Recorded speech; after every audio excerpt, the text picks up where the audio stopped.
যে চারটা জিনিস তোমাদের মানতে হবে। চারটা কি কি মানতে হবে?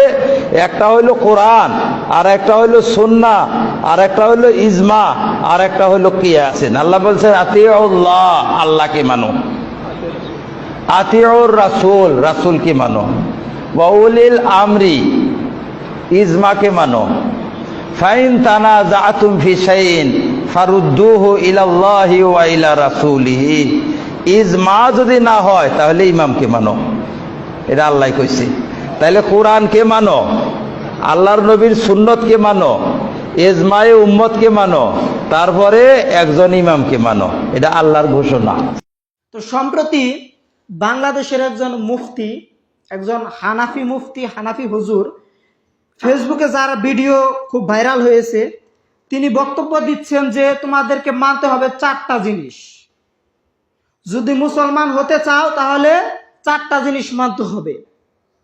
উনি এই আয়াত দিয়ে দলিল দিচ্ছেন, সূরা নিসার 59 নং আয়াত দিয়ে, ইয়া আইয়ুহাল্লাযিনা আমানু, হে ঈমানদারগণ, আতিউল্লাহ, তোমরা আল্লাহকে মানো, ওয়া আতিউর রাসূল, তোমরা রাসূলকে মানো, ওয়া উলিল আমরি মিনকুম, তোমরা ইজমাকে মানো।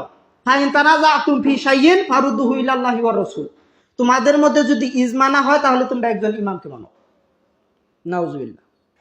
স্পষ্টভাবে কোরআনের আয়াতের বিকৃতি করতেছে নিজের মাযহাবকে টিকানোর জন্য। অথচ এই আয়াতের অর্থ কি? ইয়া আইয়ুহাল্লাযিনা আমানু, হে ঈমানদারগণ, আতিউল্লাহ, তোমরা আল্লাহকে মানো, আল্লাহর আনুগত্য করো, ওয়া আতিউর রাসূল, তোমরা রাসূলের আনুগত্য করো। এই পর্যন্ত তার অর্থ ঠিক ছিল। তারপর কি বলতেছেন? ওয়া উলিল আমরি মিনকুম, তোমরা ইজমাকে মানো। অথচ এর অর্থ হবে তোমাদের মধ্যে যারা কর্তৃত্বশীল আছে, যারা ক্ষমতাশীল আছে, তাদের তোমরা আনুগত্য করো। ফাইন তানাযাতুম ফি শাইইন, যদি তোমাদের পরস্পরের মধ্যে কোনো বিষয়ে মতবিরোধ দেখা দেয়, ফারুদ্দুহু ইলাল্লাহি ওয়া রাসূল, তাহলে কি করতে হবে? একজন ইমামকে মানতে বলেন নাই আল্লাহ তাআলা, তাহলে বলতেছেন ফারুদ্দুহু ইলাল্লাহ, তাহলে আল্লাহর দিকে ফিরিয়ে দাও, ওয়া রাসূল, এবং রাসূলের দিকে ফিরিয়ে দাও। কোন বিষয়ে মতবিরোধ দেখা দিলে কি করতে হবে? একজন ইমামকে মানতে হবে না, আল্লাহর দিকে ফিরিয়ে দিতে হবে এবং আল্লাহর রাসূলের দিকে ফিরিয়ে দিতে হবে। নিজের মাযহাবকে টিকানোর জন্য স্পষ্টভাবে কোরআনের আয়াতকে বিকৃতি করতেছে। আপনি খুলেন সূরা নিসার 59 নং আয়াত, ইয়া আইয়ুহাল্লাযিনা আমানু, হে ঈমানদারগণ, আতিউল্লাহ, তোমরা আল্লাহর আনুগত্য করো, ওয়া আতিউর রাসূল, তোমরা রাসূলের আনুগত্য করো, ওয়া উলিল আমরি মিনকুম, তোমাদের মধ্যে যারা ক্ষমতাশীল আছে, কর্তৃত্বশীল আছে, তাদের আনুগত্য করো। ফাইন তানাযাতুম ফি শাইইন, যদি তোমাদের পরস্পরের মধ্যে মতবিরোধ দেখা দেয়, ফারুদ্দুহু ইলাল্লাহি ওয়ার রাসূল, তাহলে তা আল্লাহর দিকে ফিরিয়ে দাও এবং আল্লাহর রাসূলের দিকে ফিরিয়ে দাও। এটা হচ্ছে কোরআনের আয়াতের সঠিক অর্থ, সঠিক ব্যাখ্যা। অথচ নিজের মাযহাবকে টিকানোর জন্য তিনি সরাসরি কোরআনের আয়াতকে বিকৃত করে দিতেছে।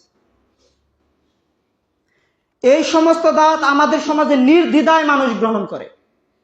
ফারুদ্দুহু ইলাল্লাহি ওয়ার রাসূল, এর অর্থ নাকি ইমামকে মানা। এই সাধারণ অর্থ আমরা জানি না। ফারুদ্দুহু, তা ফিরিয়ে দিতে হবে ইলাল্লাহ, আল্লাহর দিকে, ওয়ার রাসূল, এবং রাসূলের দিকে। এই আয়াতকে বিকৃতি করে বলতেছে ফিরিয়ে দিতে হবে ইমামের দিকে। নাউজুবিল্লাহ। আল্লাহ সুবহানাহু ওয়া তাআলা আমাদেরকে হেফাজত করুন, আমিন।